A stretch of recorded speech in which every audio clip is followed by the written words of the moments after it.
வணக்கம் friends. Pandian store அழகு சங்கமத்தோட இன்னைய எபிசோட்ல என்ன நடக்குதுன்னு ஒரு நட பார்த்துட்டு வரலாம் வாங்க. மீனாவை பார்க்க வந்திருந்த செந்தில கழுத்தை பிடிச்சி தள்ளாத குறையா கோமதி அனுப்பி விட்டுடுறாங்க. அதுக்கப்புறம் எல்லாரும் உட்காந்து சீட்டு விளையாடிட்டு இருக்காங்க. தங்கராஜ் சொல்ற மாதிரி எப்பவுமே லேடிஸ் கூடயே இருக்கிற பாக்யராஜ் இப்பவும் இங்கே தான் இருக்காரு.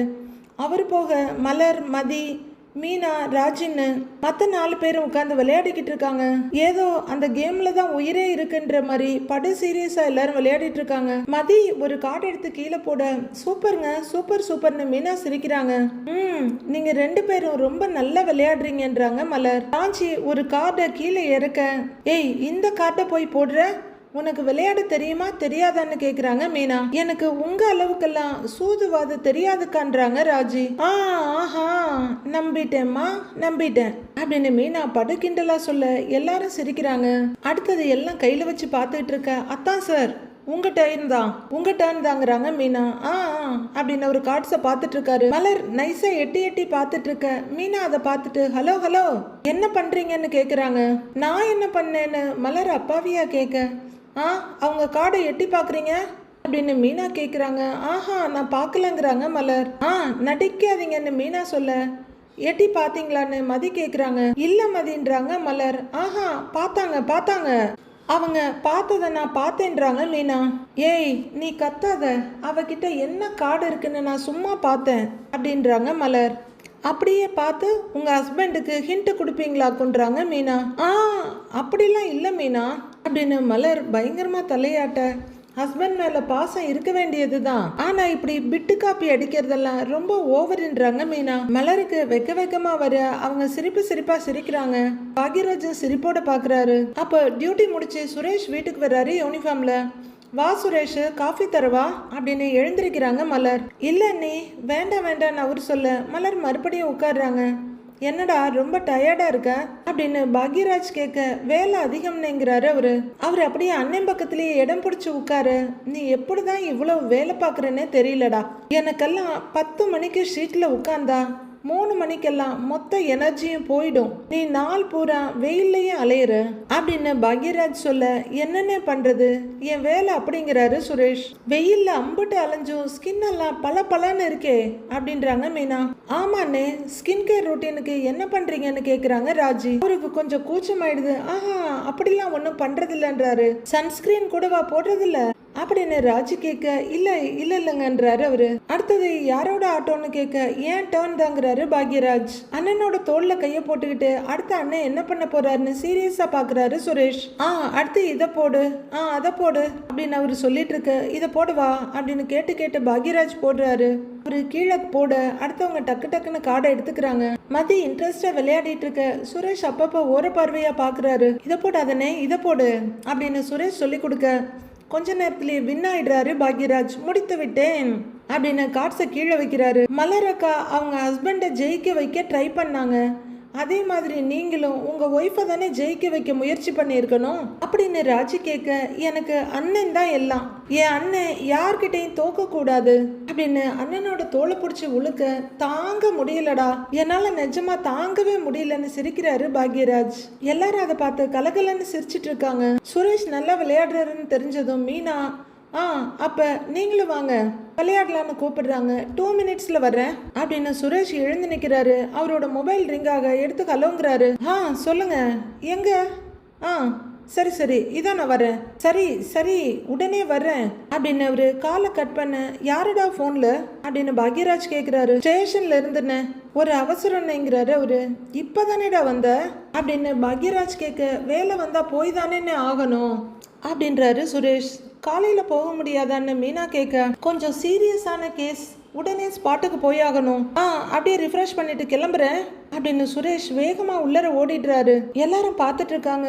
போலீஸ் வேலை கொஞ்சம் கஷ்டமான வேலை தான் இல்ல அப்படின்றாங்க மீனா. ஆமா மீனா, ரொம்ப கஷ்டம் அப்படின்னு மலரும் சொல்ல, ஆனா நான் கேட்டதுக்கு தினமும் சீக்கிரம் வந்துருவேன்னு சொன்னாரே அப்படின்னு மீனா கேக்குறாங்க. வந்துருவான்தான்ப்பா, வந்துட்டு மறுபடியும் ஓடுவான்.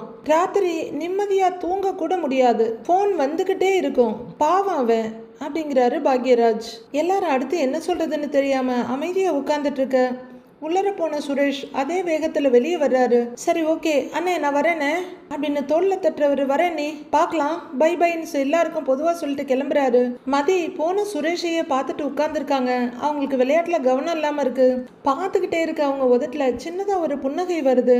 முத்துவேல் பெட்ல சாஞ்சி படுத்திருக்க கதிர் பக்கத்துல உட்கார்ந்துருக்காரு. அவரோட ஆக்சிஜன் லெவல் பிரஷர்லாம் செக் பண்ணிட்டு சரி பார்த்துக்கோங்கன்னு சொல்லிட்டு நர்ஸ் வெளியே போறாங்க. அப்போ முத்துவேலோட மொபைல் ரிங்காக கதிர் எடுக்கிறாரு. யாருன்னு முத்துவேல் கேட்க உங்க தம்பி தான் கூப்பிடுறாரு, பேசுறீங்களான்னு கதிர் கேட்குறாரு. இல்லை வேண்டாம் அப்படின்னு முத்துவேல் சொல்ல ரொம்ப நேரமா கூப்பிட்டு இருக்காரு அப்படின்றாரு கதிர். போனை ஆஃப் பண்ணி வச்சுட்டுன்றாரு முத்துவேல். அப்புறம் அவ்வளோதான், உங்க தம்பி நான் உங்களை கடத்திட்டேன் எங்கேயோ கூட்டிட்டு போய் அடைச்சு வச்சிருக்கேன்னு நினைச்சிட போறாரு அப்படின்னு கதிர் சொல்ல அவன் அந்த அளவுக்கெல்லாம் போக மாட்டான், போனை ஆஃப் பண்ணி வைங்கிறாரு அவரு. கதிரும் சரின்னு ஆஃப் பண்ணி வச்சிடுறாரு. அவர் ஏன் இப்படி இருக்கிறாரு, இவ்வளவு டென்ஷன் ஆகிட்டு எடுத்ததுக்கெல்லாம் டென்ஷன் தான். அவர் வயசுக்கு இவ்வளவு டென்ஷன் ஆனா அவருக்கு நல்லதில்லைன்னு நீங்கள் சொல்ல மாட்டீங்களா அப்படின்னு கதிர் கேட்குறாரு. நாம் சொன்னாலும் அவன் கேட்க மாட்டான் அப்படின்னு முத்துவேல் சொல்ல அவரை சொல்கிறதுக்கு நீங்கள் டென்ஷன் ஆகாமல் இருக்கணுமே, நீங்களுமே ஒரு வகையில் டென்ஷன் பார்ட்டி தான் அப்படின்னு கதிர் சொல்ல என்ன நீ இதுதான் சான்ஸ்ன்னு என்ன நீ டென்ஷன் பார்ட்டி பயந்தாங்கொல்லி அப்படின்னு என்னென்னமோ சொல்கிற அப்படின்னு கேட்குறாரு முத்துவேல் ஒரு மாதிரியான குரல்ல. உண்மைதானே, நீங்க ரெண்டு பேருமே எந்த நேரமுமே காலில் வெந்நீர் ஊத்துன மாதிரி தானே நிக்கிறீங்க, அந்த வீட்டில் எப்படிதான் எங்க அம்மா பிறந்துச்சோ தெரியல அப்படிங்கிறாரு கதிர். உடனே தங்கச்சி நினைவுல முழுகிறவரு, கோமதி சின்ன வயசுல இருந்தே பாவம் எங்களுக்கு நேர் மாறாதான் இருப்பான்றாரு முத்துவேல்.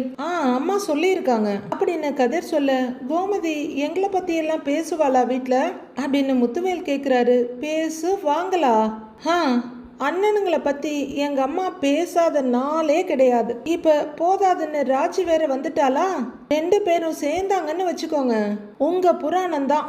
உங்க கதையை கேட்டு கேட்டு என் காதே வலிச்சிருச்சு அப்படின்னு கதிர் சொல்ல, ரெண்டு பேருக்குமே என் மேல அம்பட்டு பாசம் அப்படின்னு பெருமூச்சு விடுற முத்துவேல், நாங்க தான் விலக்கி வச்சிட்டோன்றாரு. பொறாமையா அப்படின்னு கதிர் கேட்க, என்ன பொறாம அப்படின்னு புரியாம கேட்குறாரு முத்துவேல்.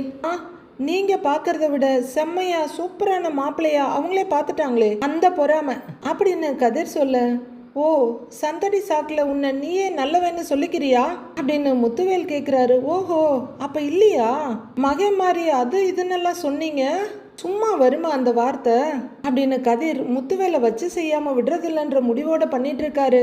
முத்துவேல் லைட்டா சிரிக்க கதிரும் சேர்ந்து சிரிக்கிறாரு. மொத்தத்துல முத்துவேலுக்கு கொஞ்சம் கூட போர் அடிக்காம அவரோட டிசீஸை பத்தி நினைக்க விடாம கதிர் அவரை என்கேஜாவும் என்டர்டெயினாவும் வச்சுக்கிறாரு. அப்போ கதிரோட செல்லுல சவுண்ட் வர எடுத்து பார்த்துட்டு, உங்க பொண்ணு தான் மெசேஜ் அனுப்பியிருக்கா அப்படிங்கிறவர் அதை ஆன் பண்றாரு. ராஜியோட வாய்ஸ், உனக்கு மெசேஜ் பண்ணக்கூடாதுன்னு தான் நினைச்சேன், ஆனாலும் மனசு கேட்க மாட்டேங்குது, நீ இம்பட்டு கேவலமா பொய் சொல்லுவேன்னு நான் எதிர்பார்க்கல அப்படின்னு ராஜியோட மெசேஜ் முடிஞ்சிருக்க. கேட்டு முடிக்கிற கதிர் அமைதியா அதை கட் பண்ணி வச்சிடுறாரு. கேட்ட முத்துவேல் என்னாச்சுன்னு கேட்குறாரு. ஒன்றும் இல்லை அப்படின்னு அவர் சொல்ல, சண்டையா, ஏன் இப்படி இவ்வளவு கோவமா பேசுறா, சொல்லு ஏதாவது சண்டையா அப்படின்னு முத்துவேல் கேட்குறாரு. சண்டைலாம் ஒன்றும் இல்லை அப்படின்னு அவர் நிறுத்த, அப்புறங்கிறாரு.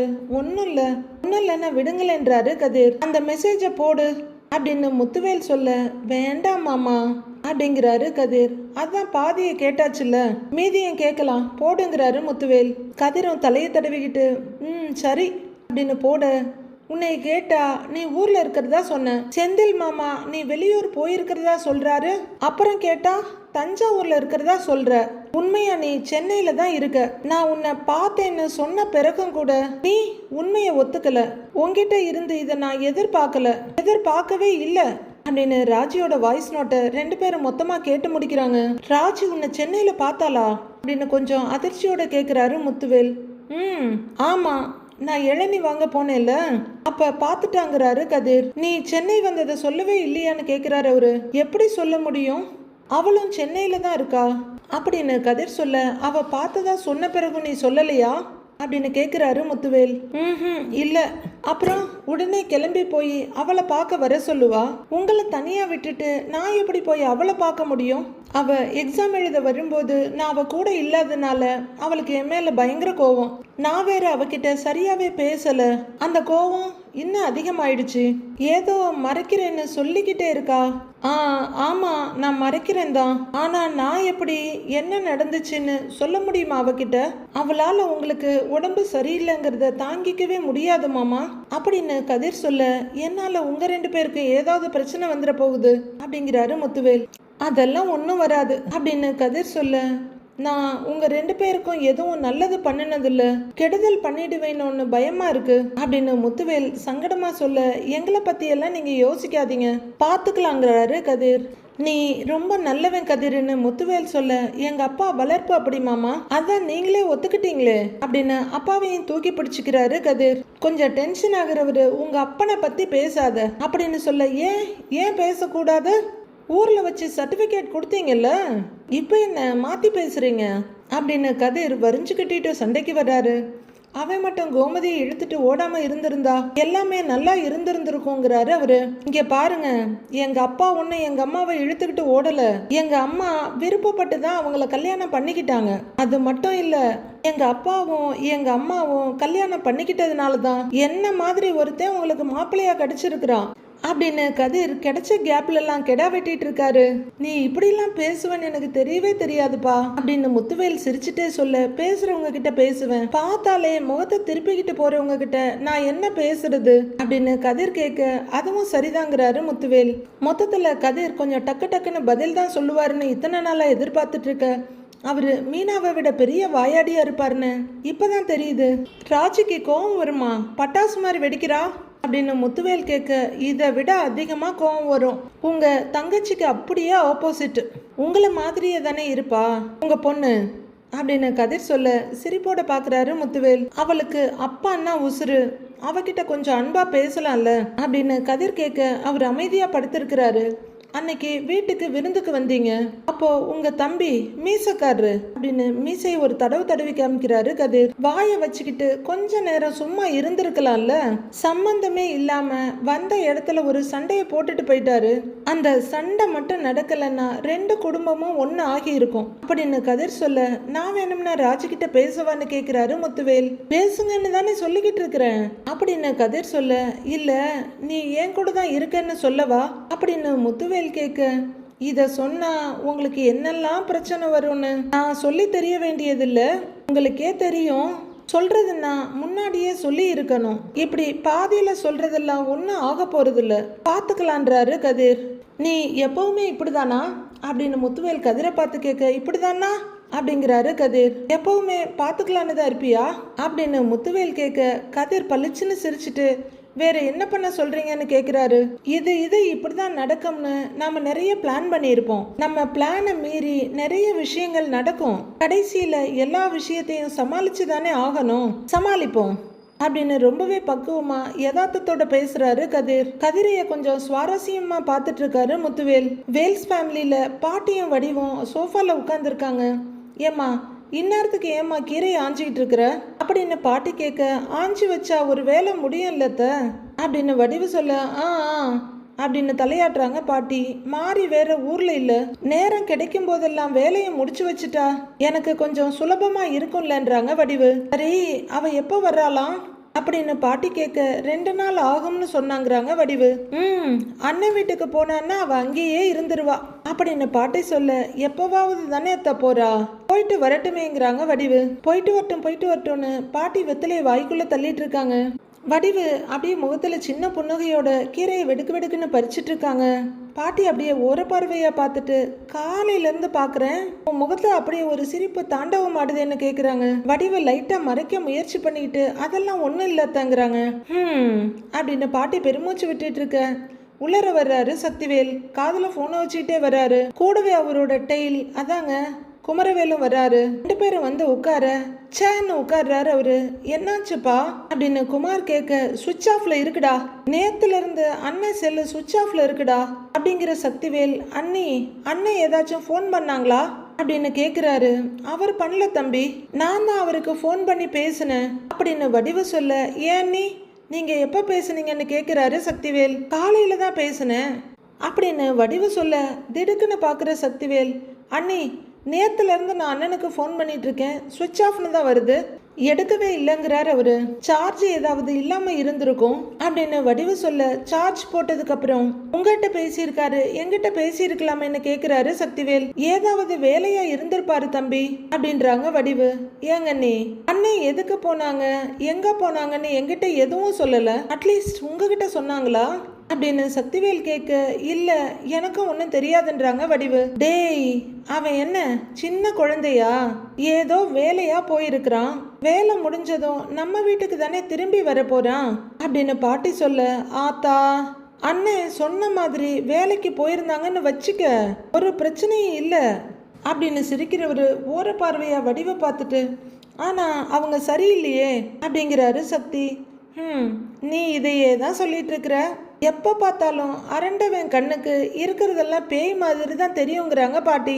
ஆத்தா, நான் யாருக்கும் அடங்குறவனும் இல்லை, அரள்றவனும் இல்லை, எதுக்கும் பயப்படுறவனும் இல்லை. உன் மூத்த புள்ள பண்றது உனக்கு தெரிய மாட்டேங்குதாத்தா அப்படின்னு சக்திவேல் சொல்ல, என்னடா அப்படி என்னடா பண்ணனாவ அப்படின்னு கேக்குறாங்க பாட்டி. அப்பதா நம்ம கிட்ட கூட எதுவும் சொல்லாம பெரியப்பா கிளம்பி போனாருல, அவரு யார் கூட போனாருன்னு தெரியுமா அப்படின்னு வெறுப்போட கேட்குற குமரவேல், அந்த கதிர் பயலோட அப்படின்னு படு வெறுப்போட சொல்றாரு. பாட்டி வடிவு ரெண்டு பேருமே ஆண் திகச்சு போய் பார்க்குறாங்க. பாட்டியும் அப்படியே திகச்சு போய் கதிரோடவா அப்படின்னு கேட்க, அவனே தான் அப்படின்னு குமரவேல் சொல்ல, டேய் சும்மா மர கழண்டவனாட்ட பேசாத. ஏண்டா டேய், கதிரும் முத்துவும் எங்கடா சேர்ந்து போக போறாங்க அப்படின்னு பாட்டி கேக்குறாங்க. ஏன் அத்தா, அவங்க ரெண்டு பேரும் அப்படியே பேசிக்கிட்டே போனா நீ சந்தோஷப்பட மாட்டியா அப்படின்னு சக்திவேல் கேட்க, படுவேன் தான், சந்தோஷப்படுவேன் தான், அது வேற கதைடா. ஆனா இப்ப ஏன் அவங்க ரெண்டு பேரும் சேர்ந்து போக போறாங்க அப்படின்னு பாட்டி குழப்பத்தோட கேட்க, அதான் எதுக்குன்னு தெரியலையாத்தா, அதை தான் கேட்டுக்கிட்டு இருக்கிறேன் அப்படின்னு கத்துறாரு சக்திவேல். நீங்கள் ஏதாவது சொல்லணுமேன்னு சும்மா சொல்லிட்டு இருக்காதீங்க தம்பி அப்படிங்கிறாங்க வடிவு. அண்ணி நான் தான் பார்த்தேன் அப்படின்னு சக்திவேல் சொல்ல, பெரியம்மா நானும் தான் பார்த்தேங்கிறாரு குமரவேல். அவனோட கார்ல தான் பெரியப்பா ஏறி போனாரு அப்படின்னு குமரவேல் சொல்ல, நீங்க வேற யாரையாவது பார்த்துட்டு கதிரன்னு சொல்லிட்டு இருப்பீங்க அப்படின்றாங்க வடிவு. அவன் தான் கூட்டிட்டு போனாங்க அண்ணி, நான் பார்த்தேன், என் ரெண்டு கண்ணாலையும் பார்த்தேன் அப்படின்னு சக்திவேல் சொல்ல, அப்படியே திகைப்பா பாக்குறாங்க வடிவு. மாமனும் மருமகனும் சேர்ந்து என்ன சதித்திட்டம் தீட்டுறாங்களா அப்படின்னு சக்திவேல் சொல்ல, ஆமா அவங்களுக்கு வேற வேலை இல்ல பாருங்க, சும்மா எதையாவது சொல்லிக்கிட்டு அப்படின்னு வடிவு கீரையை ஆய தொடங்குறாங்க. அண்ணி ஒரு நிமிஷம், மாமனாருக்கும் மருமகனுக்கும் இடையில பண பரிவர்த்தனை எல்லாம் நடக்குது, உங்களுக்கு தெரியுமா அப்படின்னு சக்திவேல் கேட்க, இவங்க ஆயிரத்தை விட்டுட்டு அப்படியே பார்த்து, கதிர உங்க அண்ணனுக்கு பணம் கொடுத்தாராப்பா அப்படின்னு கிண்டலா கேக்குறாங்க. ஆமா, பெரிய கோடீஸ்வரன், அப்படியே கொடுத்து கிழிச்சான், அண்ணன் அவனுக்கு பெரிய அளவுல பணம் கொடுத்துருக்காரு அப்படின்னு சக்திவேல் சொல்ல, குழப்பமும் எரிச்சலுமா பார்த்துட்டு இருக்காங்க பாட்டி. எதுக்குடா எதுக்குன்னு கேக்குறாங்க. ஏன் ஆத்தா, உன் மூத்த புள்ள என்கிட்ட சொல்லிட்டா கொடுத்துருக்காரு அப்படின்னு சக்திவேல் டென்ஷன் ஆகுறாரு. இங்க பாருங்க, என்ன விஷயமா போறேன்ற விஷயத்த உங்க அண்ணன் உங்ககிட்ட சொல்லலதான், ஏற்கனவே ஒரு தடவை கதிரோட வண்டியில வந்து இறங்கினாருதான், அதெல்லாம் உண்மைதான், அதை வச்சுக்கிட்டு நீங்களா ஏதாவது ஒரு கதையை கட்டாதீங்க அப்படின்னு வடிவு சொல்ல, தலையாட்டிட்டு இருக்காங்க பாட்டி. மொட்டை தலைக்கும் முழங்காலுக்கும் முடிச்சு போட பாக்காதீங்க தம்பி, உங்க அண்ணனே பணம் கொடுத்தாலும் அதெல்லாம் கதிர் அதை வாங்க மாட்டாரு அப்படின்னு வடிவு சொல்ல, ஓ அப்படின்னு நக்கலா பார்த்துட்டு இருக்காரு இவரு. அது மட்டும் இல்லாம உங்க அண்ணனும் தேவையில்லாம கதிரோட எங்கேயும் போக மாட்டாரு அப்படின்ற வடிவு மறுபடி கீரையை பறிக்க ஆரம்பிக்கிறாங்க. அப்போ ஏதோ தேவைக்காக தான் கொடுத்துருக்காருன்றத நீங்களே ஒத்துக்கிறீங்களா? அப்படிதானே? ஏங்க நீ உங்களுக்கும் தெரியுமா எதுக்கு போயிருக்காருன்னு அப்படின்னு கேட்குறாரு சக்திவேல். இங்க பாருங்க தம்பி, உங்களுக்கு என்ன தெரியுமோ அதுதான் எனக்கும் தெரியும். ஆனா நான் தேவையில்லாம அவர் மேல சந்தேகப்படல. அவரு ஒரு வாரம் வேலை விஷயமா போறேன்னு சொன்னாரு, என்ன வேலைன்னு வந்து சொல்றதா சொன்னாரு இல்லைன்றாங்க வடிவு. அப்படின்னு பாட்டி தலையாட்ட, அதுக்கு மேல அவர்கிட்ட நான் எதையும் கேட்க விரும்பல, நான் அவர் மேல நம்பிக்கை வச்சிருக்கேன், நீங்க கூட பிறந்தவரு, நீங்க அவரை நம்ப வேண்டாமான்னு வடிவு கேக்குறாங்க. எல்லாத்துக்குமே சந்தேகப்படுற மாதிரியே பேசுறது கொஞ்சம் கூட நல்லா இல்ல தம்பி அப்படின்றாங்க வடிவு கொஞ்சம் சங்கடத்தோட. இப்ப நான் என்ன சொல்ல வர்றேன்னா அப்படின்னு சக்திவேலு ஏதோ சொல்ல வர, வேண்டாம் தம்பி, நான் போய் சாப்பாடு எடுத்து வைக்கிறேன், ரெண்டு பேரும் போய் கை கால் கழுவிட்டு வாங்க சாப்பிடலாம் அப்படின்ற வடிவு கீரையை வச்சுட்டு எழுந்திருக்கிறாங்க. அவங்க விடுவிடுன்னு அங்கேருந்து போயிட, டேய் சும்மா கண்டதையும் யோசிக்காதடா, அது உனக்கே நல்லதுக்கு இல்ல, எதையாவது உளறிக்கிட்டே இரு அப்படின்னு எழுந்திருக்கிற பாட்டி. தள்ளு அப்படின்னு அவரோட காலை நகர்த்தி விட்டுட்டு வடிவு போன சைட்லயே போறாங்க. பெரியம்மாவனை சொன்னா கோவம் உடனே பொத்துக்கிட்டு வந்துருமே அப்படின்னு சக்திவேல் சொல்ல, நீ எதையோ உளறிக்கிட்டுறா போடா அப்படின்னு பாட்டி கண்டுக்காம போயிடுறாங்க. அடுத்து குமரவேல் அங்க இருக்க டேன்னு கூப்பிடுறாரு. அப்பா அப்படின்னு அவரு அப்பா பக்கம் திரும்ப, ஏதோ ஒரு சம்பவம் நடக்குதுடா நமக்கு தெரியாம, இதுல யாருக்கு எவ்வளவு பங்கு இருக்குன்னு தான் ஒன்றும் தெரிய மாட்டேங்குதுடா. நம்ம 2 பேரையும் தவிர மொத்த குடும்பத்துக்கும், ஏன் உங்க பெரியப்பாவையும் சேர்த்து சதியில பங்கு இருக்குமோன்னு எனக்கு சந்தேகமா இருக்குடா அப்படின்னு சக்திவேல் சொல்ல, அப்படி என்னதான் நடக்குதுன்னு தெரியலையேன்னு கலங்கி போய் உட்கார்ந்துருக்காரு குமரவேல். சக்திவேலும் மீசையை தடவி தடவி விட்டுக்கிட்டு ரொம்பவே யோசிக்கிறாரு. மலர் வேலையெல்லாம் முடிச்சுட்டு நைட்டிக்கு மாறி கையெல்லாம் தொடச்சிட்டு உள்ளர வர்றாங்க அவங்க ரூம்குள்ள. அப்பாடா அப்படின்னு கையை தொடச்சிட்டு சிரிச்சுக்கிட்டே வந்து இடுப்பை பிடிச்சிக்கிட்டு அப்பான்னு முனையிக்கிட்டு பாக்யராஜ் பக்கத்துல உட்கார்றாங்க. அசதியா காலை நீட்டி விட்டு அவங்களே அதை அமுக்கி விட்டுட்டு இருக்க பாக்யராஜ் அவங்க முகத்தையே பார்த்து சிரிச்சிட்டு இருக்காரு. மலருக்கு ஒரு மாதிரி குறுகுறுன்னு இருக்க திரும்பி பார்க்க அவர் சிரிக்கிறாரு. மலரும் சின்னதா சிரிச்சுட்டு திரும்பி காலை அழுத்தி வைக்கிறவங்க திரும்பியும் பார்க்க பாக்யராஜ் அதே பொசிஷன்லயே பார்த்துட்டு இருக்காரு. என்ன அப்படிங்கிற மாதிரி பார்க்க அவர் ஒன்றும் இல்லைன்னு தலையாட்டிட்டு சிரிக்கிறாரு. 2 பேரும் இப்படியே மாறி மாறி ஒருத்தர் பார்த்து சிரிச்சிட்டு இருக்க மலர் டக்குன்னு காலை அழுத்திக்கிறத விட்டுட்டு அவரோட கைக்குள்ள கையை விட்டு கோத்து அவர் தோல்ல சாஞ்சிக்கிறாங்க. இன்னைக்கு ரொம்ப ஜாலியா இருந்துச்சு இல்லைன்னு மலர் கேட்க, ரேவதி இருந்திருந்தா இன்னும் ஜாலியா இருந்திருக்குன்றாரு பாக்யராஜ். அது உண்மைதான், நீங்க வீட்டுக்கு வந்துட்டு அவளுக்கு ஃபோன் பண்ணலையான்னு கேக்குறாங்க மலர். இன்னும் இல்லைன்னு அவர் கொஞ்சம் சோகமா சொல்ல, நான் கூப்பிடுறேன், வீடியோ கால் பண்றேன் அப்படின்னு மலர் பாக்யராஜ் கையில இருந்து போனை வாங்க அப்படின்னு அவரும் தலையாட்டிட்டு பாக்குறாரு. 2 பேரும் சந்தோஷமா தலையோட தலை ஒட்டி வச்சுக்கிட்டு போனை எடுக்கிறாங்க. உடனே மலர் யோசிச்சுட்டு இல்ல வேண்டாங்கிறாங்க. ரெகுலர் கால்ல முதல்ல பண்ணிட்டு அதுக்கப்புறமா வீடியோ கால் பண்ணிக்கலாம் அப்படின்னு மலர் சொல்ல, அதுக்கும் சரின்னு தலையாட்டுறாரு பாக்யராஜ். மலர் ரேவதிக்கு கால் பண்ணிட்டு காதுல வைக்க அங்க ரேவதி பெட்டெல்லாம் அரேஞ்ச் பண்ணிட்டு இருக்காங்க. சைடில் ட்ரெஸ்ஸிங் டேபிள் கிட்ட இருக்க ஃபோன் ரிங் ஆக வந்து பார்க்குறாங்க. எடுத்து பார்த்துட்டு ஹலோ சொல்லுங்க நீன்றாங்க. வீட்டுக்கு வந்துட்டீங்களான்னு ரேவதி கேட்க, அப்பவே வந்துட்டோன்ற மலர். தங்கராஜ் அண்ணன் இருக்காரான்னு கேட்குறாங்க. இல்லை நீ அவர் கீழே ஃபோனில் பேசிக்கிட்டு இருக்காரு அப்படின்னு ரேவதி சொல்ல, அப்போ நான் வீடியோ கால் வரட்டுமான்னு கேட்குறாங்க மலர். பண்ணுங்கன்றாங்க ரேவதி. சரின்னு மலர் இந்த காலை கட் பண்ணிட்டு ரொம்ப சந்தோஷமா வீடியோ கால் பண்றாங்க. ரேவதியும் ரொம்ப ஆர்வமா வெயிட் பண்ணிட்டு இருக்காங்க. பாக்யராஜ் எட்டி பார்க்க நீங்க அப்புறம் அப்படின்ற மாதிரி மலர் கொஞ்சம் அவர் முகத்தை தள்ளி விட்டுடுறாங்க. கால் கனெக்ட் ஆனதும் ரேவதி ரொம்ப சந்தோஷமா சிரிச்சுட்டு ஹாய்ண்ணா அப்படிங்கிறாங்க. பாக்யராஜும் கேமராவுக்கு முன்னாடி வந்துடுறாரு. பசங்க எங்கன்னு கேக்குறாரு. அத்தையோட இருக்காங்கன்ற ரேவதி. எப்படி போச்சு உங்க ட்ரிப்னு கேக்குறாங்க. நல்லா போச்சு, நீ இல்லாததுதான் குறைங்கிறாங்க மலர். ரேவதி உன்னை நாங்க ரொம்ப மிஸ் பண்ணோம் அப்படின்னு அவங்க அண்ணன் சொல்ல, நானும் தானே உன்னை ரொம்ப மிஸ் பண்ணேன். சொல்லுனே அங்க என்னெல்லாம் நடந்துச்சுன்னு ரேவதி கேக்குறாங்க. நிறைய நடந்துச்சு ரேவதி. மீனாவோட ஹஸ்பண்ட் வந்திருந்தாரு திடீர்னு அப்படின்னு மலர் சொல்ல, அண்ணன் சொல்லிச்சுன்றாங்க ரேவதி. அங்க வந்து நடக்க முடியல உட்கார முடியலன்னு அத்தை குழந்தை மாதிரி பண்ணிக்கிட்டு இருந்தாங்க. அப்புறம் அத்தை எங்கிட்ட கொஞ்சம் வேலை சொன்னாங்க. வழக்கம் போலங்கிறாங்க ரேவதி. ஆமா வழக்கம் போல. மதி திடீர்னு டென்ஷன் ஆயிட்டா, இதுக்கு வீட்லயே இருந்திருக்கலாமேன்னு கேட்டுட்டா அப்படிங்கிறாங்க மலர். ஐயோ அப்படின்னு ரேவதி பதற, அவ சப்போர்ட்டுக்கு கோமதி அம்மாவும் வந்துட்டாங்க. அப்புறம் மாமா கோமதி அம்மா மனசு வருத்தப்படுற மாதிரி பேசி சமாதானப்படுத்தின்னு பெரிய பிரச்சனை ஆயிடுச்சு அப்படின்னு மலர் சொல்ல, எல்லாரும் இப்ப ஓகேவா இருக்காங்களா அப்படின்னு ரேவதி கேக்குறாங்க. ஓகேவா தான் இருக்காங்க, உடனே சமாதானமா ஆயிட்டாங்க. நீ நான் மதி ஸ்ருதி மீனா ராஜி கோமதி அம்மான்னு ஜாலியா இருந்திருக்கலாம் ரேவதி அப்படின்னு மலர் சொல்ல, நானும் இன்னைக்கு நாள் பூரா அதையே தான் யோசிச்சுட்டு இருந்தேன். நீ அவருக்கு வேலை மட்டும் வரலன்னா நாங்க வந்திருப்போம் அப்படிங்கிற ரேவதி. நீ என்னன்னு அமைதியா இருக்கன்னு கேக்குறாங்க. ரேவதி உனக்கு ஞாபகம் இருக்கா, நானும் மலரும் லவ் பண்ணும்போது அடிக்கடி பீச்சுக்கு போவோம் அப்படின்னு அவர் சொல்லிக்கிட்டு இருக்க ரேவதி இங்க பேச்சு சுவாரஸ்யத்துல கதவை திறந்துகிட்டு உள்ளர வந்த தங்கராஜ கவனிக்கல. அவரு கதவை லாக் பண்ணிட்டு திரும்ப ரேவதி கொஞ்சம் தள்ளி வச்சு வீடியோ காலில் பேசிட்டு இருக்கிறது தெரியுது. ஸ்க்ரீனும் அவருக்கு நல்லா தெரியுது.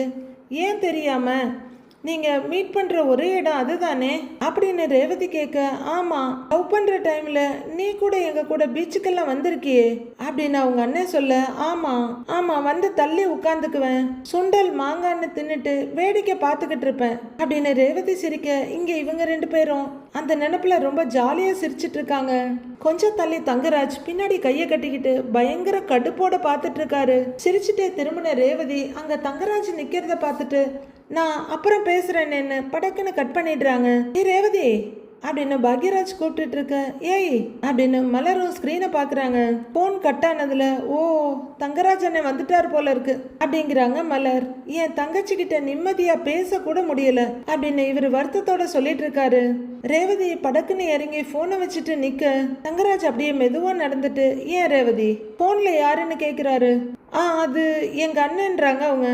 ஓ அண்ணனுக்கு ராத்திரி பகல்னே கிடையாதா?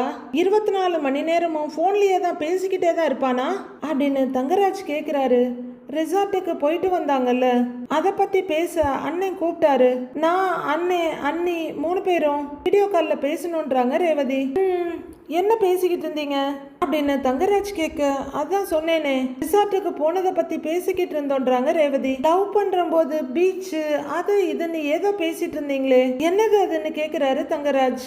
நீ யாரையாவது லவ் பண்ணியா அப்படின்னு தங்கராஜ் பொசுக்குன்னு கேட்டுட பதறி போற ரேவதி, ஐயோ நான் யாரையும் லவ் பண்ணலங்கன்றாங்க.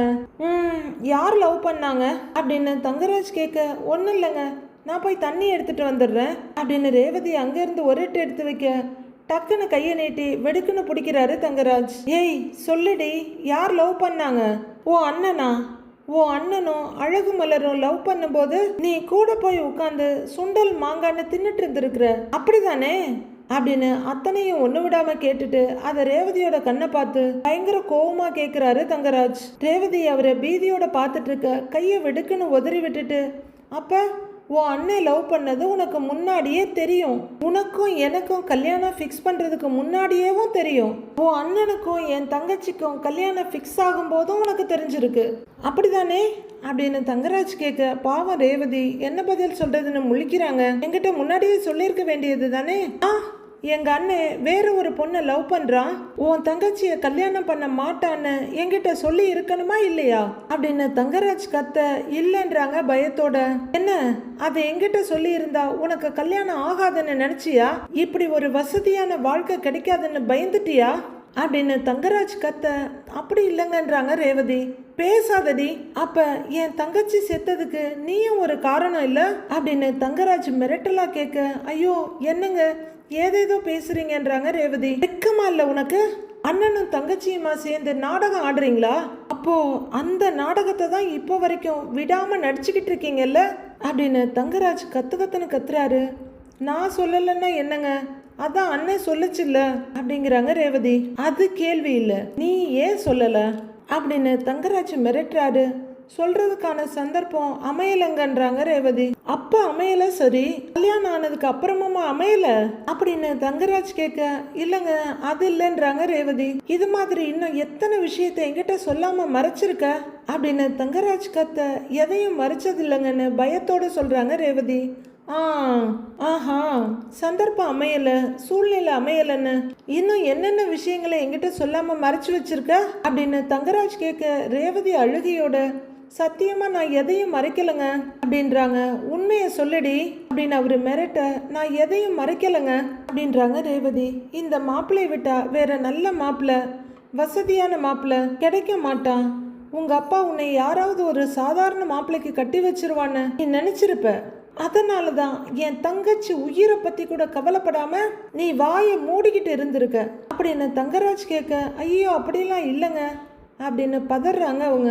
ஏய் பேசாதடி, எல்லாம் அப்படியே உன்ன அப்படின்னு கழுத்தை நெரிக்க போய் பின்னுக்கு இழுத்துக்கிறாரு. ரேவதியை அழலன்னு அழறாங்க.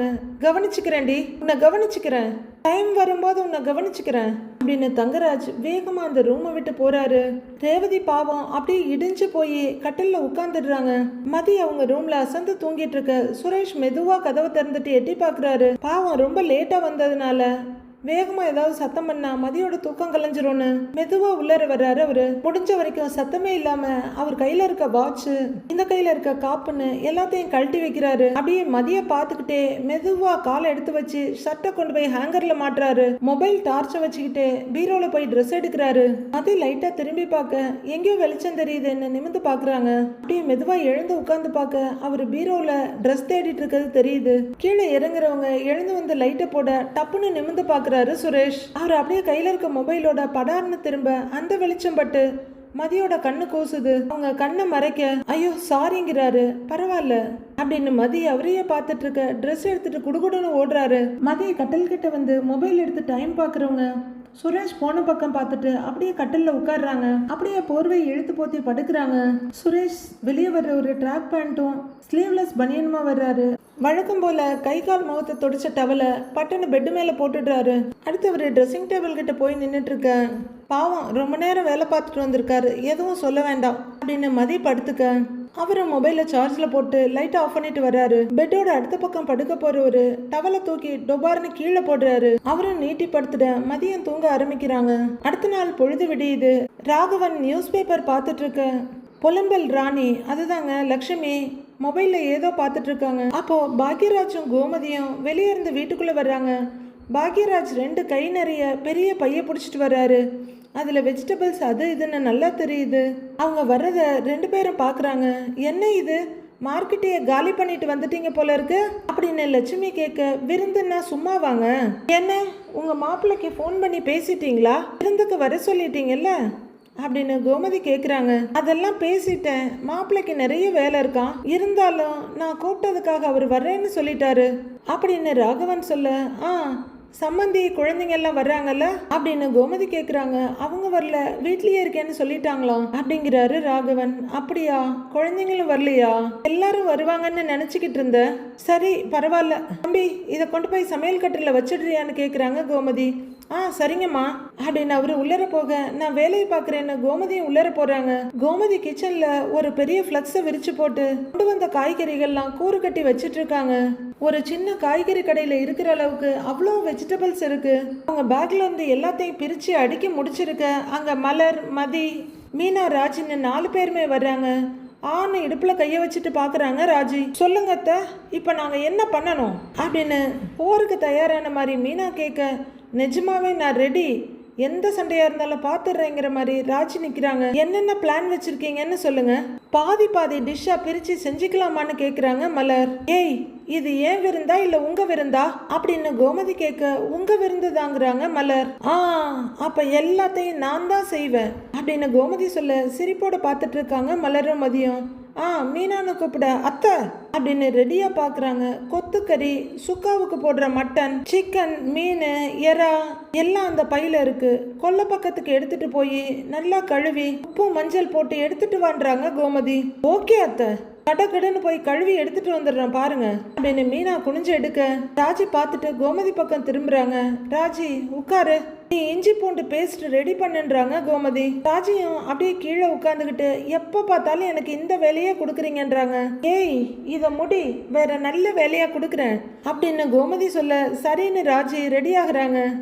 நீ உட்காரு, இந்த வெங்காயம் தக்காளி எல்லாம் கட் பண்ணுங்கிறாங்க மதிக்கிட்ட. மலரு, நீ அரிசியை கழுவி வை அப்படின்னு சொல்ல அவங்களும் சரின்னு சுறுசுறுப்பா போறாங்க. அந்த கத்தி எடுன்னு ராஜி கிட்ட கேக்குறாங்க மதி. இந்தாங்க நீ எடுத்து கொடுக்குறாங்க ராஜி. கோமதி தேங்காயை மூடி மூடியா உடைச்சு திருவிட்டு இருக்க. ராஜி பூண்டை தோல் உரிச்சிட்டு இருக்காங்க.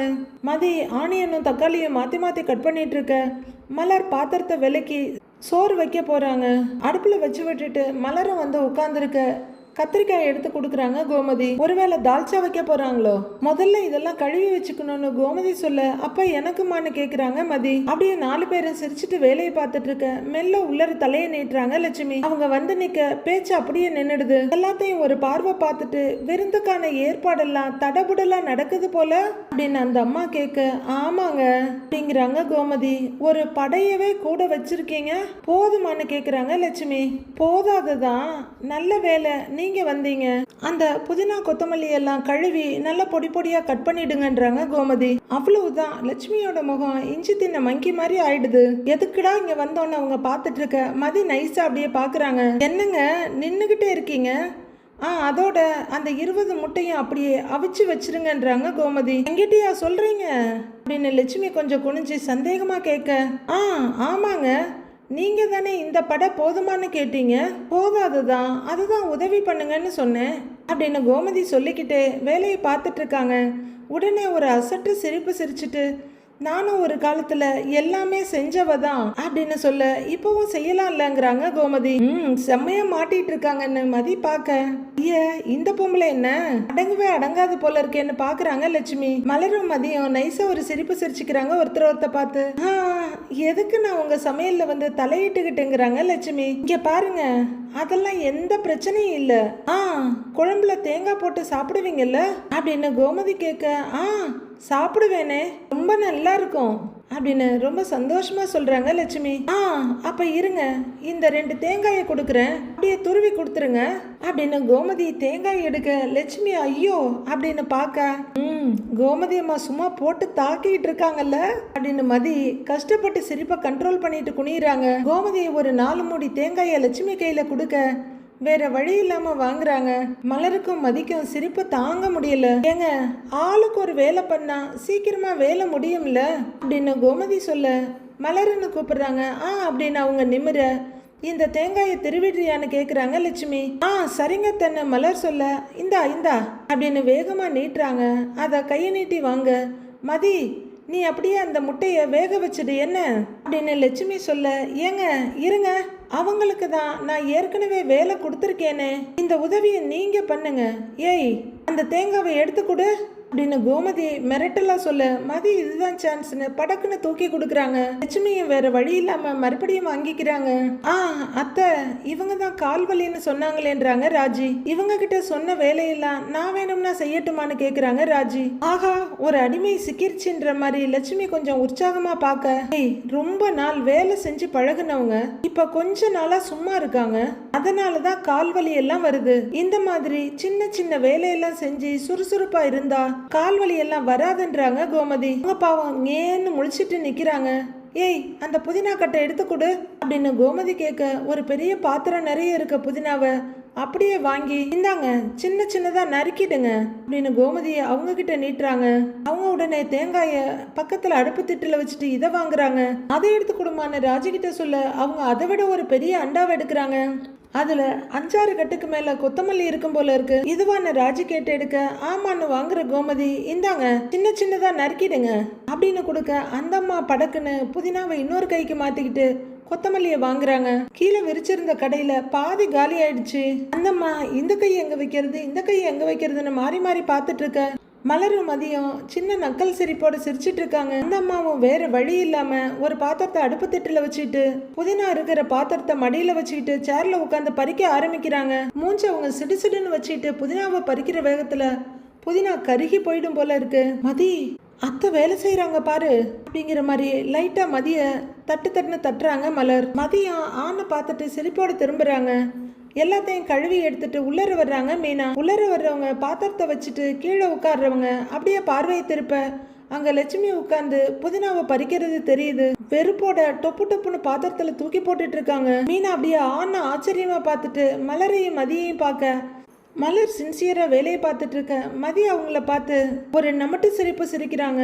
என்ன, லட்சுமி எக்ஸ்பிரஸ் சம்பந்தமே இல்லாம சமையல் கட்டுல வந்து உட்கார்ந்து இருக்குன்றாங்க மீனா. நீ வேற ஏண்டி, நான் சமையல் செஞ்சு நீ பார்த்ததே இல்லையாங்கிறாங்க அந்த அம்மா. நான் உனக்கு சமைச்செல்லாம் கொடுத்துருக்கேனே அப்படின்னு அந்த அம்மா சொல்ல, செஞ்சிருக்கீங்க தான், அதெல்லாம் ரொம்ப காலத்துக்கு முன்னாடி. இப்போ திடுதிப்புன்னு உங்களை சமையல் கட்டில் பார்த்ததும் எனக்கு ஒரே அதிர்ச்சி ஆயிடுச்சு, வேற ஒன்றும் இல்லை அப்படின்னு கிண்டலும் கேலியும் வெளியே தெரியாம சொல்றாங்க மீனா. அத்தை, இந்தாங்க, எல்லாம் கழுவிட்டேன் அப்படின்னு மீனா சொல்ல, சரி மஞ்சத்தூளை போட்டு வச்சுடுன்றாங்க கோமதி. நான் சொன்ன மசாலா எல்லாம் போட்டு மீனை ரெடி பண்ணி வச்சுடு அப்படின்னு கோமதி சொல்ல மீனா வேலையை பார்க்க ஆரம்பிக்கிறாங்க. மீனா அவங்களுக்கு கொடுத்த வேலையை பார்க்க மற்றவங்க எல்லாம் அவங்கவுங்களுக்கு கொடுத்த வேலையை அமைதியா பார்த்துக்கிட்டே இருக்காங்க. அப்பப்ப லைட்டான பேச்சும் சிரிப்புமா போயிட்டு இருக்கு. ஆனா லட்சுமி தான் பயங்கர கடுப்போட செஞ்சுட்டு இருக்காங்க. அவங்களுக்கு கொடுத்த வேலையை வெட்டி வெட்டி போட்டு வச்சிருக்க மீன் துண்டுங்களுக்கு மசாலாவை தடவி தடவி பரட்டிட்டு இருக்காங்க மீனா. இங்க தங்கராஜ் வீட்டில் தங்கராஜ் ஒரு சோஃபால உட்கார்ந்துருக்க, இன்னொன்னு இல்லை அவங்க அம்மா உட்கார்ந்துருக்காங்க.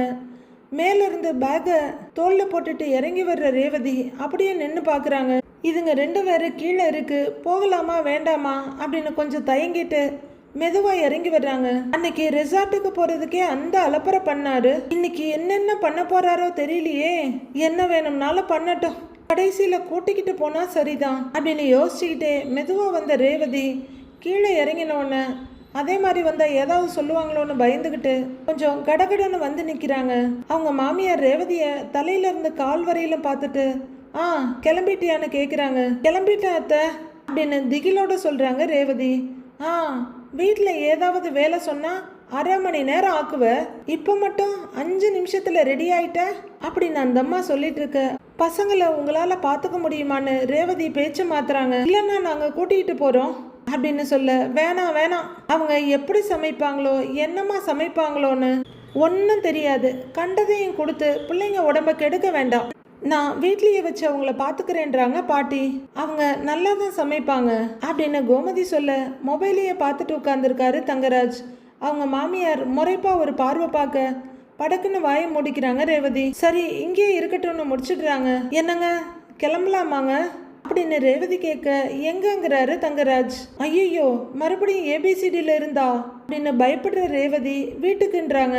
எதுக்குங்கிறவரு, ஆமா அம்மாவும் நீயும் ஏதோ சமையலை பத்தி பேசிக்கிட்டு இருந்தீங்களே, என்னது எனக்கு ஒண்ணுமே புரியலையேங்கிறாரு அவரு. கோமதி அம்மா சாப்பிட கூப்பிட்டுருந்தாங்களே அப்படின்னு ரேவதி சொல்ல, சாப்பிட கூப்பிட்டா போயிடணுமா, நாம என்ன சோத்துக்கு வக்கில்லாமையா இருக்கோம் சொல்லு, சும்மாவே அந்த அம்மா வந்தவாசி வரைக்கும் வாய் பேசும், இன்னும் சமைச்சு கொடுத்துட்டாங்கன்னா இன்னும் ஓவரா பேசுவாங்க அப்படிங்கிறாரு தங்கராஜ். அவங்க கிட்ட வர்றோன்னு சொல்லியாச்சுங்களே அப்படின்னு ரேவதி கேட்க, இப்ப வர முடியாதுன்னு சொல்லலாம்ல அப்படிங்கிறாரு தங்கராஜ். காலையில காஃபி குடிக்கும் போது தான் நாம பேசணும், அப்பா ஃபோன் பண்ணி எல்லாரையுமே கூப்பிட்டாரே, பசங்களோட வீட்டுல இருக்கிறதா அத்தை சொன்னாங்க, நீங்களும் நானும் போலான்னு முடிவு பண்ணினோமே அப்படின்னு ரேவதி ஒரு தடவை எதுக்கும் இருக்கட்டும்னு சொல்ல, என்ன நான் பேசுனது எனக்கே நீ ரீவைண்ட் பண்ணி காட்டுறியா அப்படிங்கிறாரு தங்கராஜ். போறதா காலையில சொல்லிட்டு இப்ப எப்படிங்க போகாம இருக்க முடியும் அப்படின்னு தயக்கத்தோட கேக்குறாங்க ரேவதி. ஓ நீங்க வாக்குறுதி கொடுத்தா மீறவே மாட்டீங்களா அப்படின்னு தங்கராஜ் கேட்க, நமக்காக சமைக்கிறாங்க, நாம போகலன்னா எப்படிங்கன்றாங்க ரேவதி. எப்படின்னா சாப்பாடெல்லாம் வீணாயிடுமா, எடுத்து வச்சு சாப்பிட சொல்லு அப்படின்னு தங்கராஜ் சொல்ல, அடுத்து என்ன பேசுறதுன்னு மலைச்சு போய் நிக்கிறாங்க ரேவதி. அப்ப தங்கராஜோட மொபைல் ரிங் ஆக, இதோ உன் தம்பி தான் கூப்பிடுறான் அப்படிங்கிறவர் அட்டன் பண்ணி காதுல வைக்க, ஹலோ மாமா அப்படின்னு சுரேஷ் கூப்பிடுறாரு. என்னடா என்ன ஞாபகம் இருக்கா சுரேஷ், மாமான்னு ஒருத்தன் இருக்கிறது ஞாபகம் இருக்கா இல்லையா அப்படின்னு தங்கராஜ் கேட்க, மாமா நல்லாவே இருக்குங்கிறாரு சுரேஷ். ஒரு ஃபோன் கூட பண்றதில்ல, வீட்டு பக்கமும் வர்றதில்ல, ஆஃபீஸ் பக்கம் கூட வரலையே, உனக்கு வேலை கிடைச்ச உடனே நான் வேண்டாதவன் ஆயிட்டேன் இல்ல அப்படிங்கிறாரு தங்கராஜ். ஐயோ மாமா அப்படிலாம் எதுவும் இல்லை மாமா, வேலை அதிகமா இருந்துச்சு வர முடியல, அதான் நீங்க எங்க வீட்டுக்கு வர்றீங்கல்ல, புறப்பட்டீங்களா அப்படின்னு கேக்குறாரு சுரேஷ். கிளம்பிக்கிட்டே இருக்கோம், வந்துடுறோம்னு சொல்ல, சரிங்க மாமா வாங்க வாங்க அப்படின்னு சுரேஷ் போனை வைக்கிறாரு. ரேவதி எதிர்பார்ப்போட பார்த்துட்டு இருக்க, அவன் கூப்பிட்டா நான் போயிட்டேனுமா என்ன அப்படின்னு சொல்லிக்கிட்டு லைட்டா மொபைல தொடையில தட்டிட்டு இருக்காரு தங்கராஜ். அப்ப வேற யாருங்க கூப்பிடணும்னு ரேவதி கேக்குறாங்க. உங்க அப்பா கூப்பிடணும் அப்படின்னு தங்கராஜ் சொல்ல, அவர் தான் காலையிலேயே ஃபோன் பண்ணி கூப்பிட்டாரேங்க அப்படின்றாங்க ரேவதி. பேருக்கு கூப்பிட்டா மட்டும் போதுமா, வீட்டு மாப்பிள்ள அதுவும் மூத்த மாப்பிள்ள கிளம்பிட்டாரா, எப்ப கிளம்புவாருன்னெல்லாம் கேட்கறது இல்லையா, கேட்க வேண்டாமா, ஏதோ கடமைக்கு கூப்பிட்டா நான் போய் நிக்கணுமா, அப்ப தங்கராஜுக்கு என்ன மரியாதை அப்படின்னு அவரு சீறிக்கிட்டு இருக்க, அவங்க அம்மா ஆமா ஆமான்னு தூபம் போட்டுட்டு இருக்காங்க தலையாட்டி. ஊர் உலகத்துல எப்படி எல்லாமோ மாப்பிள்ளைய பாத்துக்கிறாங்க, உங்க வீட்டுல ஏதாவது தேவைன்னா தான் தங்கராஜு கிட்ட வர்றாங்க, தேவை முடிஞ்சதும் கருவேப்பிலை கொத்து மாதிரி தூக்கி எரிஞ்சிருவாங்க அப்படின்றாங்க தங்கராஜோட அம்மா. அப்படியெல்லாம் இல்லைங்க அத்தை அப்படின்னு ரேவதி சொல்ல, நீ ஒன்று பண்ணு, அவங்க என்ன சமைக்கிறாங்களோ அதை விட நீ நல்லாவே சமைச்சிடு, நம்ம வீட்லயே நாம சாப்பிட்டுக்கலாம் அப்படின்னு தங்கராஜ் சொல்ல, கடைசி நேரத்தில் போகலன்னா அப்புறம் சொந்தக்காரங்க முகத்தை கூட பார்க்க முடியாதுன்றாங்க ரேவதி. முகத்தை பார்க்குற மாதிரி வேற ஏதாவது காரணத்தை கண்டுபிடிச்சி சொல்லு அப்படின்னு தங்கராஜ் சொல்லிட்டு திரும்பிக்க, நான் வேணும்னா எங்கள் அப்பாவுக்கு ஃபோன் பண்ணி நீங்கள் கிளம்பிட்டீங்களான்னு கேட்க சொல்லட்டுமா அப்படின்னு கொஞ்சம் அரலூசு மாதிரி கேக்குறாங்க ரேவதி. அவங்கள பார்க்க உண்மையிலேயே ஐயோ பாவம்னு தான் இருக்கு. தங்கராஜ் படார்னு திரும்பி முறைக்கிற வேகத்துல நமக்கே கொஞ்சம் பயமா தான் இருக்கு. அப்படி நீ சொல்லி ஒன்னும் அவர் என்ன கூப்பிட தேவையில்லை அப்படின்னு தங்கராஜ் சொல்லிட்டு இருக்க மறுபடியும் அவரோட மொபைல் ரிங் ஆகுது. உங்க அப்பா தான் கூப்பிடுறாரு. என்ன எப்படியோ மெசேஜை பாஸ் பண்ணிட்டியான்னு கேட்குறாரு அவரு. ஏங்க நான் இங்கே தானேங்க நிற்கிறேன் அப்படின்னு ரேவதி கேட்க, அப்புறம் எப்படிடி என்ன டெலிபதியான்னு கேட்குறாரு. மக வருத்தப்பட்டது அங்கே இருக்க அப்பாவுக்கு தெரிஞ்சிருச்சோ அப்படின்னு தங்கராஜ் கேட்க, ஐயோ கடவுளே அப்படின்னு பரிதாபமாக நிற்கிறாங்க ரேவதி. தங்கராஜ் ஃபோன் அட்டன் பண்ணி மாமாங்கிறாரு. மாப்பிள்ள கிளம்பிட்டீங்களா அப்படின்னு ராகவன் வாயெல்லாம் பல்லா கேட்குறாரு. கிளம்பிட்டே இருக்கோம் மாமா அப்படின்றாரு தங்கராஜ். சரிங்க மாப்பிள்ள வந்துருங்க, உங்களுக்காக தான் எல்லாரும் வெயிட் பண்றோம், வந்துருங்க அப்படின்னு ராகவன் சொல்ல, சரிங்க மாமா அப்படின்னு தங்கராஜ் சொல்ல, சரிங்கன்னு போனை வைக்கிறாரு உங்க அப்பா. அதான் சொன்ன மாதிரி அப்பாவே கூப்பிட்டுட்டாரு, இப்பவாவது வருவாரான்னு ரேவதி பார்த்துக்கிட்டு இருக்காங்க. தங்கராஜ் அந்த ஐடியாவே இல்லாத மாதிரி கொஞ்ச நேரம் உட்கார்ந்துருக்க ரேவதி அப்படியே டென்ஷனோட நெருப்புல நிக்கிற மாதிரி நிக்கிறாங்க. சரிம்மா நாங்க போயிட்டு வரோம் அப்படின்னு தங்கராஜ் சொல்ல, போகலன்னு இப்பதானேடா சொன்னேன் அப்படின்னு அவங்க அம்மா கேட்க மாத்தி மாத்தி ஃபோன் பண்றாங்க, செஞ்சுறாங்க.